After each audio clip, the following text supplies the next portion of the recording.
अभी हम लोग क्या करेंगे, पहले दो जो वीडियोस हमारे हैं उसका एक क्विक रिव्यू देखेंगे, उसके बाद में हम लोग आगे आगे चलेंगे।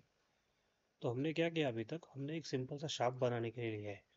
हम कर क्या रहे हैं, किस अप्रोच से आगे बढ़ रहे हैं।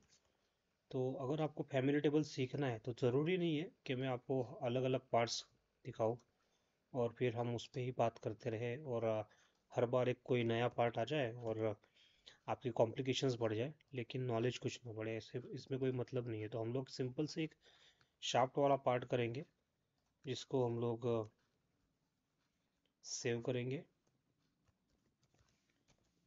और इस पे ही सारी चीज़ें देखेंगे। उसके बाद में हम लोग उसको किसी एक कॉम्प्लिकेटेड असेंबली में लगा के देखेंगे। तो अब तक हमने एक सिंपल सा पार्ट बनाया, फिर उसमें टेबल इंसर्ट करा के डिज़ाइन टेबल बना दिया। शुरुआत में हम लोगों ने ब्लैंक और ऑटो क्रिएट दोनों करा के देखे, उसके बाद में हम लोग इसे सेव करा देते।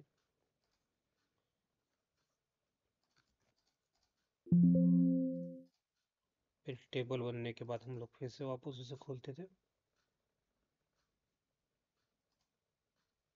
ये कॉन्फ़िगरेशंस में यहाँ का जो नाम है वो दिखता है। अगर बाई चांस आपके टेबल में कभी यहाँ वाला कोई कॉन्फ़िगरेशन आ नहीं रहा होगा तो यहाँ से सिलेक्ट करके आप अंदर सिलेक्ट कर सकते हैं। उसके बाद में हम लोग टेबल बना रहे हैं, इस पर डबल क्लिक किया मैंने। फिर कभी भी डायमेंशन पे डबल क्लिक मत कीजिए, उसकी जो लाइंस है वहाँ पे डबल क्लिक कीजिए।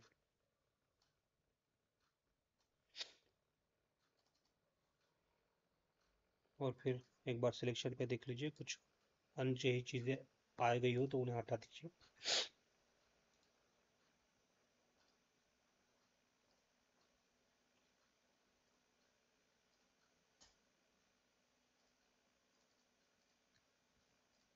सेव करके क्लोज कर लीजिए। तो आपका ये फर्स्ट इंस्टेंस बन गया है। तो डिज़ाइन टेबल तैयार करने की चीज़ तो आपको पता चल गई। अब हम लोग थोड़ा इसको आगे लेके चलते हैं। आगे लेके चलते हैं मतलब क्या है, इसे थोड़ा सिंप्लीफाई करते हैं। सिंप्लीफाई करना है मतलब क्या करना है, तो अगर आप अभी देखेंगे तो हमारा ये डिज़ाइन टेबल किस तरीके से बन रहा है। D1 @sketch1, D1 @boss_extrude1। अब अभी क्योंकि यहाँ पे सिर्फ दो डायमेंशंस है तो ये आसान लग रहा है, लेकिन सोचिए आपके पास ऐसी 50-60 डायमेंशंस है। उस वक्त में क्या आप इस तरीके के डायमेंशंस ढूंढ पाएंगे? बहुत मुश्किल हो जाएगा। तो उस वक्त में आपको क्या करना है ये अभी मैं आपको दिखा रहा हूँ। मैंने यहाँ पे डबल क्लिक किया, ये डायमेंशंस मुझे दिखाई दे रहे हैं। राइट क्लिक कर रहा हूँ किसी एक डायमेंशंस पे और लिंक वैल्यू पे क्लिक कर रहा हूँ। फिर इसका नाम मैं जो चाहो वो दे रहा हूँ, डायमीटर। ओके। फिर मैंने राइट क्लिक दूसरे डायमेंशन पे किया, फिर से लिंक वैल्यू पे क्लिक किया और अपना नाम दे दिया, लेंथ। ओके। सेव कर लिया एक बार और अपडेट किया। और फिर से मैं यहाँ से राइट क्लिक करा के एडिट टेबल इन न्यू विंडो में खोल रहा हूँ।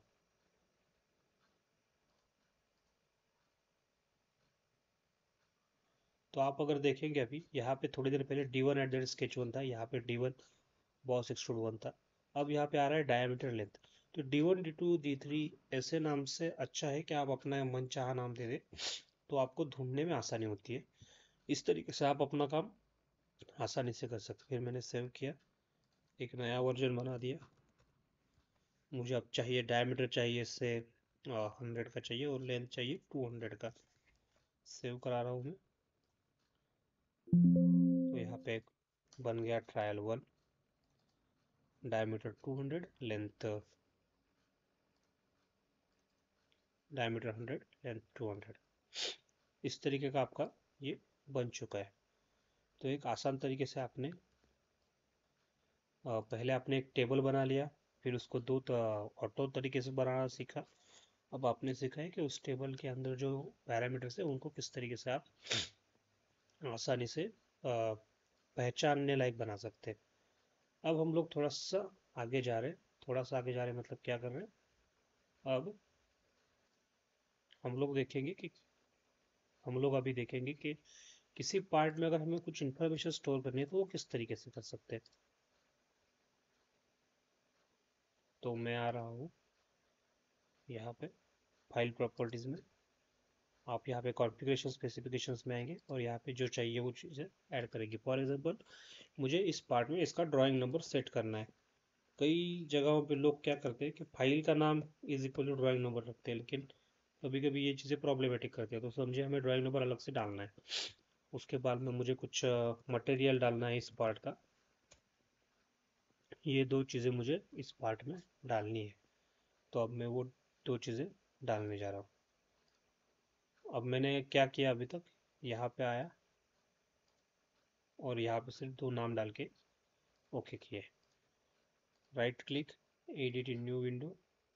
अब जो दो नाम मैंने डाले थे वो आपको यहाँ पे dollar PRP at the rate drawing number, dollar PRP at the rate material, ऐसे दो नाम से दिख रहे हैं। वो मैंने फैमिली टेबल डिज़ाइन टेबल में इंसर्ट करा लिया, तो यहाँ पे वो आ गया। अब फॉर एग्जांपल मैं इसको एक ड्राइंग नंबर बना रहा हूँ, is equal to dia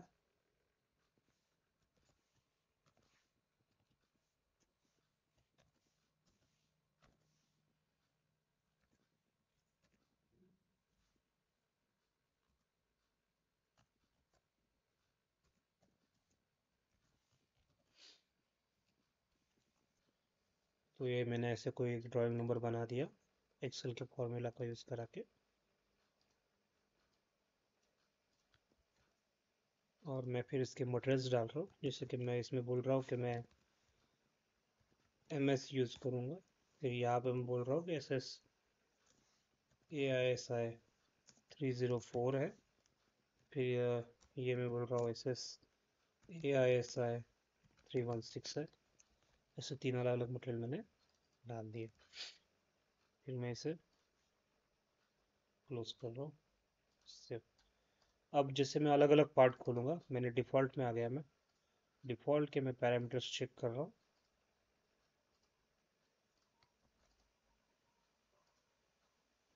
default में मेरा ड्राइंग नंबर डाया 50 और मटेरियल है MS AISI 304। फिर मैं फर्स्ट इंस्टेंस पे चेक कर रहा हूँ,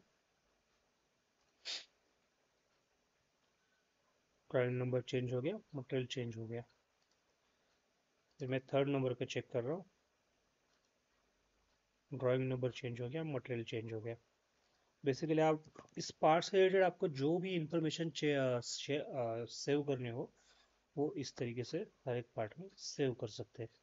नेक्स्ट वीडियो में हम लोग देखेंगे कि इसको फ़ायदा हमें ड्राफ्टिंग में कैसे होता है। बेसिकली हम लोग एक साइकिल कंप्लीट करेंगे। हमने डिज़ाइन टेबल से एक चीज़ बना दी, कोई भी मॉडल बना दिया, और उसको एज अ आउटपुट हमारा रहता है एक ड्राइंग।